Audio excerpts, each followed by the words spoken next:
The crystal goblets caught the candlelight, their surfaces shimmering like captured fireflies, as 12 members of the Whitmore family raised their glasses for grace. The wine swirled crimson, blending seamlessly with the warm glow of the room. Yet, within minutes, they would all be dead. This is the story of Clara, an enslaved woman who brought an entire Mississippi plantation to its knees with nothing but patience, arsenic, and a ladle. Clara stood in the doorway, her hands neatly folded over her apron, watching as the Whitmore family settled into their evening meal on that humid August night in 1847. The grandfather clock in the parlor chimed 7 times, each note hanging in the thick Mississippi air like a funeral bell. The smell of roasted duck mingled with the fragrance of magnolia blossoms drifting through open windows. Yet beneath it all, something more sinister lurked, the faint metallic tang of arsenic that no one at the table could detect. Before we dive deeper into this dark chapter of American history, I want to know where you're watching from right now. What time is it where you are? Drop a comment below and let me know. And if stories like this captivate you, hit that like button and subscribe to Grave of the Shadows. You're about to hear a tale that's been buried in courthouse records for over a century, a tale of vengeance that unfolded one fateful night at the Whitmore plantation. Clara had been purchased at auction in New Orleans, far from her 2 young daughters, whom she would never see again. 11 years earlier, she had been separated from them, sold to the Whitmore family at the age of 25, a fate she could never have imagined. Though her heart had broken that day, Clara's spirit refused to bend. She became a shadow in the Whitmore house, an invisible force in the kitchen, preparing meals for a family that viewed her as no more than an object of labor. Judge Cornelius Whitmore, the head of the household, was a stern man, imposing both in stature and in his iron-fisted rule. A respected figure in the town of Natchez, he presided over his plantation with the same cold decisiveness he used in his courtroom.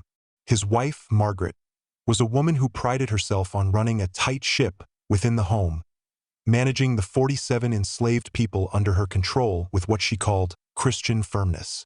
It was a harsh, calculated form of discipline that Clara had long learned to endure. The Whitmore family's 4 adult children had returned for the judge's 62nd birthday celebration, bringing their spouses and children. The house, though large, was filled with the noise of laughter, talk of cotton prices, and stories of social engagements. Yet for Clara, the laughter of the Whitmore family was a cruel reminder of all she had lost and the injustice that surrounded her. As the evening unfolded, Clara quietly watched from her post by the kitchen door, her eyes scanning the table as the family settled down. She had seen this before: the endless chatter, the clinking of glasses, the praise for her cooking. But this time, Clara's mind was elsewhere, her thoughts consumed with the bitter plan she had crafted over months. The arsenic she had secretly collected, the poison now carefully blended into the very food that would soon be consumed by the people who had stolen her freedom. For months, Clara had been silently preparing. Her hands, accustomed to chopping vegetables and stirring pots, had also become skilled in something far more dangerous: measuring, mixing, and planning. The idea had come to her in pieces, like fragments of a puzzle slowly coming together. Each piece added a little more weight to her resolve, until the moment when the weight became too much to carry. The poison had been easy to acquire, bought from the general store where no one suspected an enslaved woman of having such dangerous intentions. Clara had purchased arsenic sold as rat poison without raising an eyebrow. No one asked questions when the plantation always had rats. She had collected small amounts over the past 3 months, hiding them in a hollow gourd behind sacks of flour, careful to keep the deadly powder out of sight. No one in the Whitmore household had suspected a thing. They believed Clara was nothing more than a pair of hands, invisible and dispensable, serving their needs. But Clara had learned the art of invisibility well. It had been a survival tactic for years, staying unnoticed, unseen, while quietly building her plan. Every day, she observed the Whitmore family, memorizing their habits, their likes, and their dislikes. She knew which dishes they favored, what their favorite wines were, and how they celebrated their birthdays. It had been easy to ingratiate herself with them, to become the cook they all praised but never thought to question. They believed in her skill, in the meals she prepared with such care. Little did they know, the care she put into her cooking would soon lead to their downfall. The arsenic was mixed into every dish that night. The roasted duck, a favorite of the judges, was covered in a rich wine reduction sauce laced with poison. The vegetables were prepared with a cream sauce that Clara stirred with precision, adding just the right amount of poison so that no one would notice. Even the birthday cake, a dessert that was always the centerpiece of such celebrations, was dusted with the fine powder. Clara's hands, once stained with flour, now trembled with the weight of what she was about to do. She had not acted impulsively. This was not an outburst of rage, but the culmination of years of anger, frustration, and sorrow. Clara had watched the Whitmore family live in comfort while she had been treated as nothing more than property. She had been sold, separated from her children, and forced to work for those who viewed her as less than human. The poison in her mind was justice. It was the reckoning for every unjust action they had inflicted upon her and her people. As Clara prepared the final meal for the Whitmore family, she stood in the doorway of the kitchen, watching them gather around the dinner table, oblivious to the fate awaiting them. The judge raised his glass in a toast, slurring slightly from the wine he had already drunk. To family, to prosperity, to the natural order of things. Clara's fingers tightened on the doorframe as she heard the clinking of glasses, the laughter that would soon turn to screams. The poison had been perfectly calibrated, enough to kill, but not so much that they would taste it immediately. Clara's plan was carefully executed, but there was an underlying sadness in her heart. This was not just an act of revenge, it was a final act of defiance. A woman who had been silenced for so long had finally found a way to be heard, even if it was through the language of poison. The dinner was a celebration of life, a moment of joy for the Whitmore family, but beneath the surface of their laughter, something sinister was brewing. Clara, standing just outside the dining room, watched them with a mixture of cold calculation and quiet sorrow. The family was enjoying themselves, unaware that the meal they were consuming would soon bring about their end. As they dug into their plates, Judge Whitmore raised his glass again, slurring slightly from the wine. "To family," he said, his voice thick with pride. "To prosperity and the natural order of things." His words were a mockery to Clara, a woman who had never been a part of that order. The judge took a long sip of wine, the red liquid swirling in the crystal goblet, and Clara's gaze fixed on the glass, knowing exactly what was in it. The food, laced with arsenic, was now making its way into their bodies.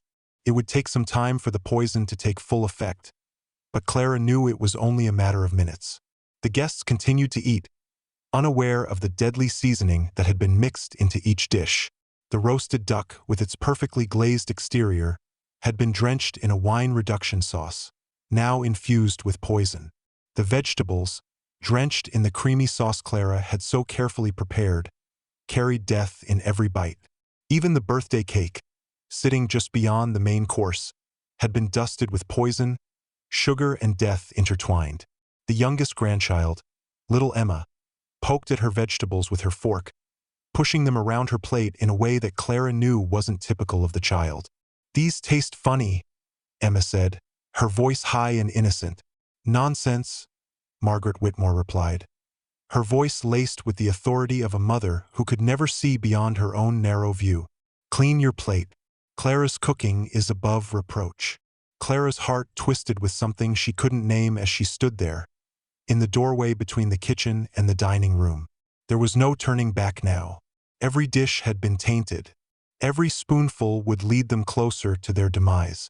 By the time the judge raised his glass for another toast, his face flushed and his words starting to slur, it was too late. Clara's fingers tightened on the doorframe, and she stood still, waiting for the chaos to begin. His voice was heavy with drunken pride. "To family," he declared again. "To the prosperity of our people." The room was still, the sound of chewing and clinking glasses the only noise in the air. And then, in the space of a heartbeat, it began. Emma, the youngest grandchild, was the first to collapse. She clutched her stomach and vomited onto the tablecloth, the sickly scent of bile mixing with the fragrance of the wine and roasted duck. Her mother, Rachel, rushed to her side, but she too began to falter. Her legs buckled beneath her as she fell to the floor, struggling to breathe. "Emma!" she screamed, but her voice was already becoming weak, her face flushed with the poison coursing through her veins. The judge, his hands clutching his throat, tried to stand but couldn't. His face turned a deep purple as he struggled to breathe, his eyes wide with panic. "What's happening?" he gasped, but his voice was barely audible. The others began to fall one by one, convulsing in their seats, their bodies betraying them as the poison worked its way through their systems. The dinner party had become a nightmare. Chairs overturned as the family members tried to stand, but their bodies were too weak. The youngest Whitmore son, crawling toward the door in a desperate attempt to escape, collapsed just inches away from freedom. Margaret Whitmore, still fighting against the poison, managed to scream one word, her voice filled with terror and disbelief. "Clara!" But Clara was already gone. The chaos in the dining room escalated. Screams filled the air as bodies fell to the floor. The once jovial atmosphere had transformed into a grotesque display of agony. The family members writhed in pain, their bodies spasming as they succumbed to the poison. The laughter, once so full of life, had been replaced by the sounds of death. Through it all, Clara remained in the shadows. She had watched this moment unfold in her mind 1,000 times, and now it was happening. The Whitmore family had finally paid the price for their cruelty, their complacency in the system that had torn Clara's life apart. In the confusion, no one noticed Clara's departure. She slipped out of the room, unnoticed, as the family's suffering continued. The room was a scene of horror, bodies convulsing on the floor, eyes wide in terror, their lives slipping away. Clara moved quickly, her heart pounding in her chest as she headed toward the back door. She had done it. She had exacted her revenge, and now she had to escape. The plantation house, once filled with laughter and warmth, was now silent except for the sound of labored breathing and the faint rustling of the wind outside. Clara had disappeared into the night, her vengeance complete. The night air was thick with the scent of magnolia, but Clara didn't pause to breathe it in. The Whitmore estate, once a symbol of her captivity, was now a place of death and chaos. The sounds of screaming and convulsing bodies had already begun to fade behind her as she hurried through the back door, disappearing into the shadows of the plantation grounds. She moved quickly, her heart pounding with a mixture of adrenaline and something else. Relief, perhaps, or the bitter taste of victory. But Clara knew there was no time to savor the moment. Her freedom, hard-earned and long-awaited, was still a fragile thing. There were still eyes watching, still the risk of being caught. The guards at the gates, though few in number, would soon begin their search. She had to leave before they realized what had happened. Clara had memorized the escape routes long ago, walking them silently in her mind during the quiet hours of the night, when the rest of the household slept. The paths she now followed were familiar to her, though they had never been walked under such dire circumstances. The swamp paths, hidden deep in the Mississippi woods, would lead her toward freedom. The Underground Railroad, a network she had heard whispered about in secret conversations, was her only hope now. She would need to trust it, to trust the hands that would guide her north, to the places where freedom had a name and a promise. Her mind wandered to her daughters, Grace and Patience. Had they made it to freedom? Had they lived, grown into the women she had dreamed they would be? Clara pushed the thought aside. She had given up everything to find them, to secure their future, but now she had to focus on her own survival. The poison had given her a moment of vengeance, but her escape, her flight to freedom, was the true test of her strength. As Clara moved through the swamp, the weight of her actions slowly began to settle on her. She had killed 12 people, 12 lives taken in one night. They had been cruel, unjust, and had caused her unimaginable pain, but they had also been human. Could she ever forgive herself for what she had done? Would her actions haunt her forever? Clara didn't know. She only knew that the Whitmore family had taken everything from her, and now she had taken it back. The moon hung low in the sky, casting a dim light on the path ahead. Clara's feet slipped on the muddy ground, but she pushed forward, driven by something more than fear, by the hope of something greater. She was free, but only for now. As the trees closed in around her, Clara could hear the sounds of the river up ahead, the place she would cross into a new life. A life where the past could be left behind, if only for a little while. She moved faster now, her pulse quickening as the sound of the river grew louder. Her legs burned with the effort, but there was no turning back. Clara knew the risks. She had been running from the day she was born into slavery. And now, as she neared the water, she could hear the distant rumble of the steamboats, a sign that the Underground Railroad was close. But as Clara reached the riverbank, she hesitated. This was it, the moment that would define everything. She had escaped the Whitmore plantation, but could she escape the past? Could she outrun the consequences of her vengeance? The sound of footsteps in the distance made her heart stop. Had they found her already? Clara quickly turned, her eyes scanning the darkness. But there was no one there, just the wind whispering through the trees. She closed her eyes for a moment, allowing herself a brief moment of relief. She was still free for now. As she stepped into the boat that would take her downriver, Clara looked back one last time. The Whitmore estate was just a shadow in the distance, but it was a shadow that would forever haunt her. The family she had poisoned, the lives she had destroyed, they were all part of her story now. And though she had won a small victory, Clara knew the journey ahead would be just as difficult. The boat slowly pulled away from the shore, heading down the river toward an uncertain future. The moonlit water stretched before her, and for the first time in years, Clara felt the weight of the chains that had bound her begin to loosen.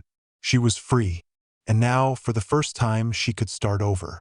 By the time the sun rose over the Whitmore plantation the next morning, the grand house was silent, the laughter of the previous evening replaced by a deep, eerie stillness. The sounds of nature, birds singing, wind rustling through the trees, seemed out of place against the backdrop of what had occurred. Clara was gone. The family she had served for so long was dead, and the world would soon learn that the once immovable plantation had been brought to its knees by an enslaved woman's patience, her rage, and her willingness to do what others dared not even dream. But as the sun broke over the Mississippi horizon, the authorities began to stir. Word quickly spread throughout the nearby towns and plantations that something had gone horribly wrong at the Whitmore estate. Sheriff William Donovan arrived with the county coroner at 9:43 a.m., his boots striking the kitchen floor like the gavel of a judge ready to pass his final sentence. But what he found was not what he had expected. The dining room was in chaos. The Whitmore family, 12 members in total, lay lifeless in their fine clothes, their bodies sprawled around the table like rag dolls discarded after play. Their faces were frozen in expressions of pain, their bodies contorted in the agonizing throes of death.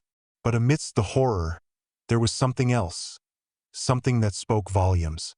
The room was unnaturally clean, too clean, as if someone had meticulously scrubbed away every trace of the poison.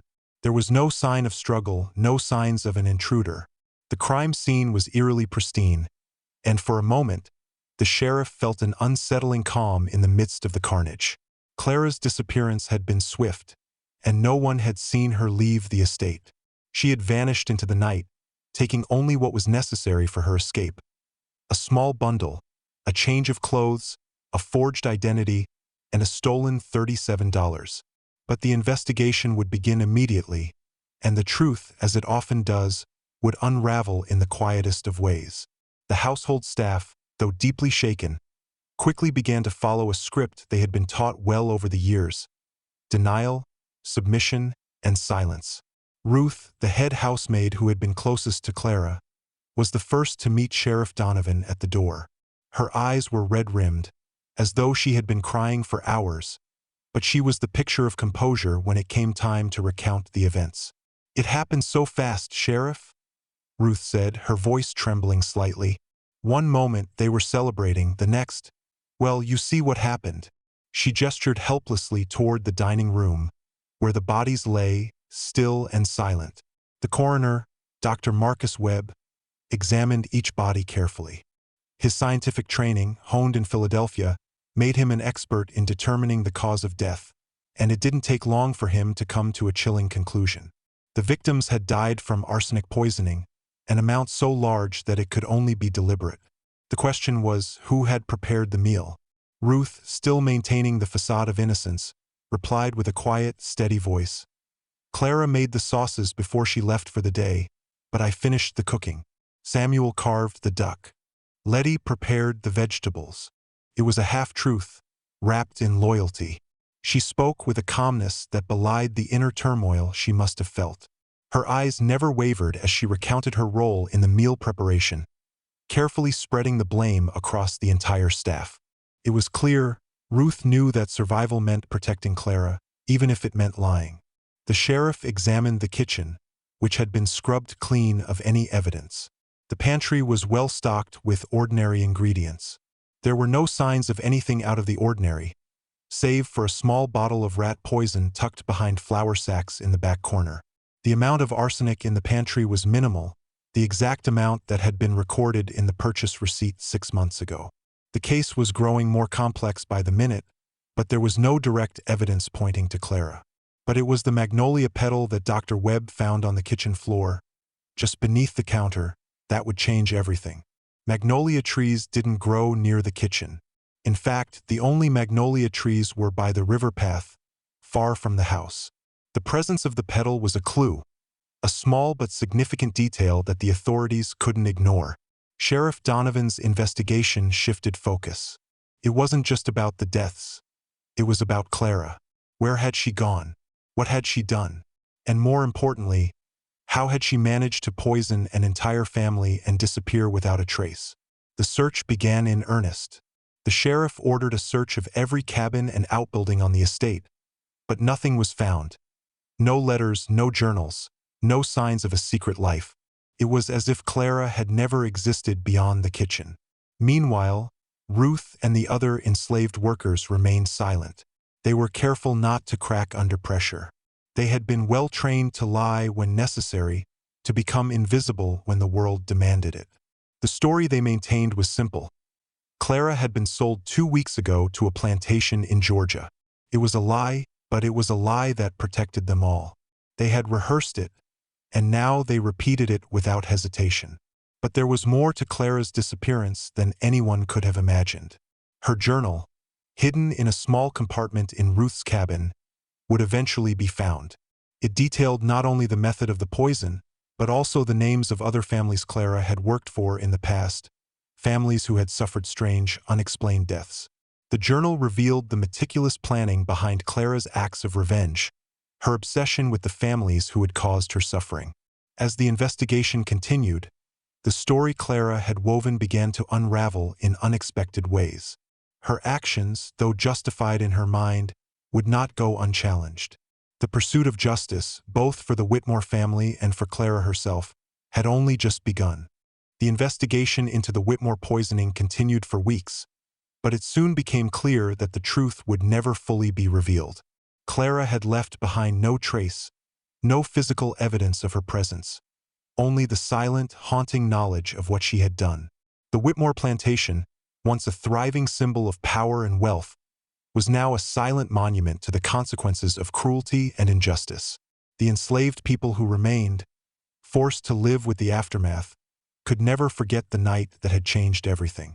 For those who knew Clara, her disappearance was as much a mystery as the deaths of the Whitmore family.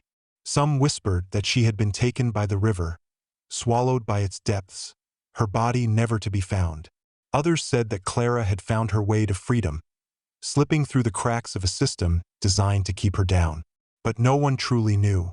What mattered now was that the plantation, once a place of oppression and suffering, was empty of its former rulers, and the enslaved people were left to pick up the pieces of their lives. Ruth, the head housemaid, found herself in the most difficult position of all. She had lied to protect Clara, and now, as the new overseer, who was crueler than the last, made his presence known, Ruth couldn't help but feel the weight of her actions. The cover-up she had helped orchestrate had worked, but at what cost? The investigation had stalled, but the memories of what happened would linger forever. In the weeks that followed, whispers began to spread throughout the community. Clara's legend grew, not as the woman who poisoned a family, but as the woman who escaped, who defied the system, and who achieved something others had only dreamed of: freedom. Some even called her a hero, a symbol of resistance against the brutal institution of slavery. To the enslaved people left behind, Clara became a symbol of the strength and resolve they too carried within them, even if they hadn't yet found the courage to act on it. As for Clara herself, her escape remained a shadow, a mystery that no one dared solve. Some believed she had made it to the Underground Railroad, and from there to freedom in the north. The whispers spoke of a woman who had walked through swamps and across fields, never resting, always looking over her shoulder, but still moving forward, toward a life she had only imagined in her wildest dreams. Years passed, but Clara's story never truly faded. It was told and retold, passed down through generations of enslaved people, who found in her tale not just revenge, but something far greater: the hope of freedom, the belief that no one, no matter how oppressed, was truly powerless. Her legacy became part of the fabric of their collective history, woven into the stories that sustained them through the darkest of days. As for Ruth, she lived out the remainder of her life on the Whitmore plantation, now under the rule of a new overseer, one far more ruthless than the last. But she never spoke of Clara again, never shared the truth of what had happened that night. She knew that some stories were best left untold, their weight too great to bear openly. But every time she closed her eyes, she could hear Clara's voice, feel the weight of the injustice that had driven her to such extreme measures. The vengeance, once so satisfying, now seemed like something far more complex. It was not just about the Whitmore family, it was about the system that had created them, and the many others who suffered under its rule. And somewhere, perhaps far from the riverbanks of Mississippi, Clara lived on, not just as a memory, but as a symbol of rebellion. Her story was one of resistance and survival, of a woman who refused to be broken, who refused to stay silent. The tale of Clara of Natchez, the enslaved woman who poisoned the Whitmore family and escaped to freedom, would never be forgotten. The river might have swallowed her body, but the truth of her actions lived on, passed down from one generation to the next, a story that resonated with all who understood the price of freedom. The story of Clara, the woman who brought the Whitmore family to their knees, was never truly over. Though the authorities eventually declared her dead, her life was far from finished. The truth, as it often does, slipped between the cracks of history, leaving behind only whispers and legends. Some say she died in the river, swallowed by the very currents that had once carried her toward freedom. Others insist she continued to live, her name forever erased from the official records but never from the hearts and minds of those who knew her. Clara's journey had been one of unimaginable pain and sacrifice, but it was also one of unparalleled strength. She had endured the brutality of slavery, the agony of separation from her daughters, and the crushing weight of years spent in servitude. And yet, through it all, Clara had never lost sight of one truth: her life was her own, and no one had the right to strip that away. The night she poisoned the Whitmore family, Clara took control of her fate. The power she had once lacked, power over her body, her mind, her future, was now hers to wield. It was an act of revenge, yes, but it was also an act of reclamation. Clara reclaimed her voice, her agency, and in that moment, her humanity. The poison she used to kill her captors was not just a weapon. It was a statement that she, too, could fight back, that the power of oppression was not absolute, that it could be undone, if only for a fleeting moment. Yet, in the silence that followed her escape, Clara's actions left a heavy burden on her soul. The people she had killed were not without flaws, but they were still human, still part of a larger world. And Clara, too, was human, bound by the complexities of revenge and justice. Was what she did truly justified? Could any act of violence, no matter how well-intentioned, truly bring justice? These were questions Clara would never have the chance to answer. But her story, in all its complexity, serves as a reminder of the cruelty that shaped the lives of those like Clara, and the lengths to which they were driven to survive.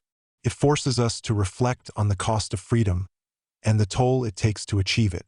For Clara, the poison was a means to an end, but the end itself was a bitter and empty victory. She had escaped, yes, but what price had she paid? And then there is the legacy she left behind.